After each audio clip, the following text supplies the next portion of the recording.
What is going on, everybody? It's Jay, aka it's Joe Story here, back with another Phantom Parade sweep video. And obviously, we know the hidden inventory rerun banner is back on global. It's the triple banner. And I've already made a plethora of content featuring Team Shoko and Team Nanami, but it's probably been 6 months or over 6 months since the last time I made a video on Honored One GOJO. And a lot of people already know on the channel, I'm not a very big fan of the unit, and it's not even like for the purposes of like, oh yeah, he fell off in the meta, which is like very true because there's not really much content for you to use him in currently. I mean, floor 77 at peak, so there's not really much to use him on in the first place in terms of actual difficult content in the game. But the stars sort of align. Megumi's in the game, he's stat debuffs, so that also includes Jujutsu, which means we can try, different types of units with him. And I'm like, I don't really have much experience with Jojo, even though I have him A2. So it's like, why not just try sweep clear, post it on the channel, have it there saying like, okay, for the people that say I don't use Jojo, well, here we go. I used Jojo on the channel. Now, in terms of like recommending him as a unit, like, yes, he does clear hard sweep, as y'all can see. I still wouldn't even recommend pulling him. I mean, listen, at least in this sweep run, their stats are relatively, how do I say this, pretty equal-ish. I mean, in this run in specific, I gave Jojo the benefit of the doubt because I had another 13 turn run where the end damage stat was even closer. Like, Jojo did like 72 mil and Choso did like 64. And I'm like, I know Jojo can whip out a bigger number than that. So, we're giving some Jojo glaze. But it's only tragic because y'all know me, I love alt loops. Jojo can't alt loop. That means I'm sad. But all he can do is, we can spam skill 2 a lot. And I will say, that's also just a big downside of the unit, is just all that buildup you have to do to reach your max damage. And it's like all the other units on your sweep team is already hitting pretty hard while he's busy building up for a very, very long time. But when he does hit hard, it's fun to see. It's very fun to see. I just wish the buildup didn't take so long. And I was also considering bringing Shoko as well, but I feel like the damage would be lacking if I didn't bring DY, I can't lie to y'all. And also bringing that new anniversary healing bit as well, because it does have that 5% damage dealt passive on it, so I'm like, why not? And also because, like, we don't have, like, a ton of break damage on the team. Like, Megumi's able to apply it, but we just don't have, like, it's not raining break damage in this team.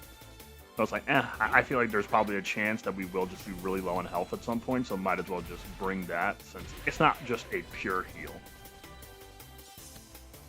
And I thought we're finally about to reach the point in the run where, like, Jojo actually started doing some damage. He was hitting some pretty decent numbers at the start, but, like, this is where it's like, okay, he's actually, yeah, like, he's an 8 mil, 8.7, still good. My Miwa getting hard targeted, tragic.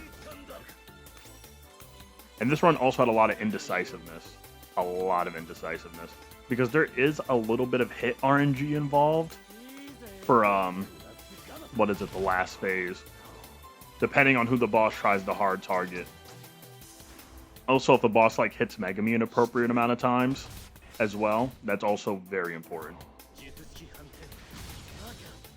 Yeah, 9.7 mil. Solid. That's just the only thing about this unit. Like, outside of, because again, he can't alt loop. Y'all know I love alt loops. I glaze alt loops, right? It's not even just that. It's just 8 turns of buildup. You wanna know who else has 8 turns of buildup?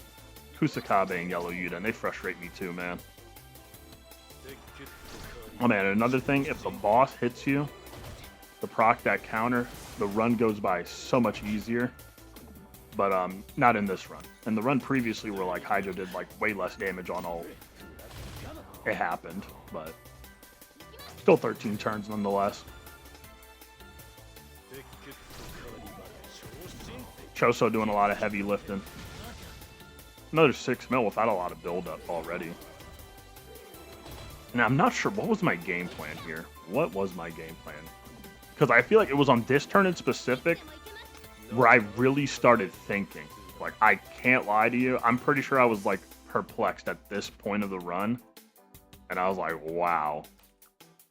Do I risk Miwa's life right here for the sake of the run? Because I wanted to pop Pride and maybe get, like, an extra turn out.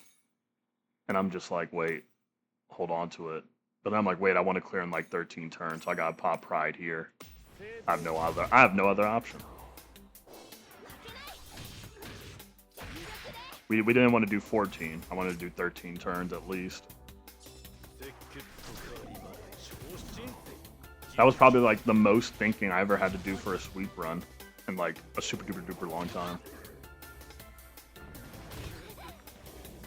Disruption, then cleansed of it. Miwa's one tap, but we're basically guaranteed a break right here.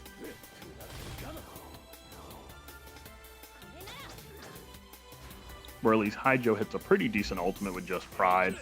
And we gave Choso, funnily enough, we gave Choso Haijo's banner wrecked it. I'm pretty sure that is what it is in specific. That super high ultimate damage number for green.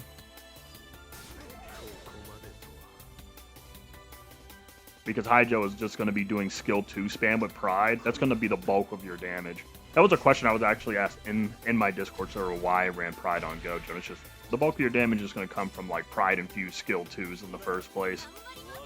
Like you're gonna only ult once in this entire run anyways.